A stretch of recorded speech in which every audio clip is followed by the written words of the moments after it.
Hello friends, I am Dr. Shamsa Fayaz. Today let us make Snehana Putapaka. So for this I have selected this Ashwagandha, Eshti Madhu, Vidari, Shatavari, then Guduchi Sattva, then or Guduchi Churna can also be used, and Pravala Bhasma and Shada Bhasma, and some amount of Loha Bhasma, and all this should be mixed together with the meat.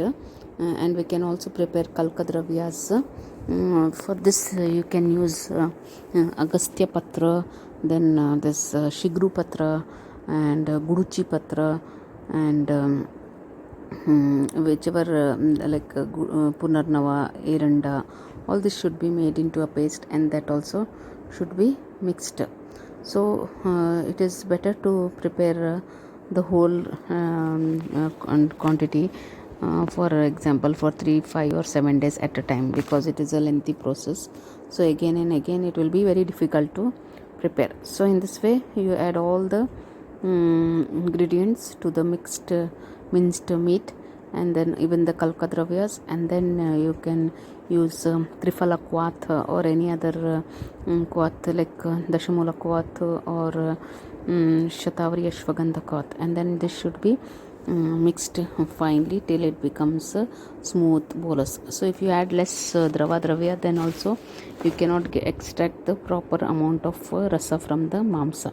So it is better, it should be little semi solid ball. So mix it nicely, then you can make a layer of the erenda leaves, and then you have to keep this make a nice soft bolus, and then keep it on the erenda leaves, and then you have to cover the erenda leaves, and then you can also add this grita, Mahatriphala grita I have used here, but at the end also when the rasa is doesn't come out properly, you can add 1 to 2 teaspoons of Ashwagandha grita, and then make it into a soft bolus, and then you have to cover it with the erenda patra from all the sides, so that the whole of the kalka ball is covered properly.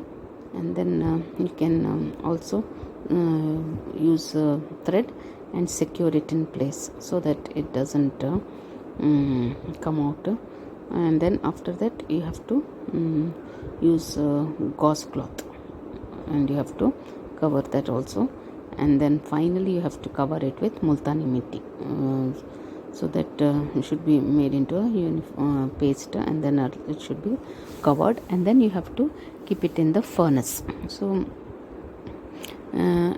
depending upon the drug, you can keep it for 2 to 2.5 hours, and at around 250 degree Fahrenheit, and then when it becomes red hot, you have to remove and keep it till it becomes cool. After that you have to remove all the lepa, and then extract the juice out of that by keeping it in a gauze cloth. So if it is very not overcooked, then also you will not get the desired swarasa. But if you in case you are not able to extract, then you can add little ghee, and then you have to squeeze it out, and then this can be used in Vataja conditions like optic atrophy, ARMD, and dry type of ARMD, then where there is shushkata, and squint, etc. Thank you. So please do like, share and subscribe for more interesting videos, and then we will come up with better solutions on how to prepare different types of Putapaka. Thanks for watching.